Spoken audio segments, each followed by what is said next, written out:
சௌக்கியமா நான் இங்கு சௌக்கியமே. உன்னை நினைச்சு பார்க்கும்போது கவிதை மனசுல அருவி மாதிரி கொட்டுது. ஆனா அதை எழுதணும்னு உட்காந்தா அந்த எழுத்துதான் வார்த்தை.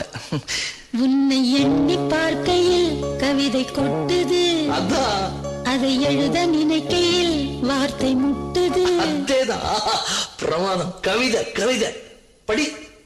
கண்மணி அன்போடு காதலன் நான் எழுதும் கடிதமே.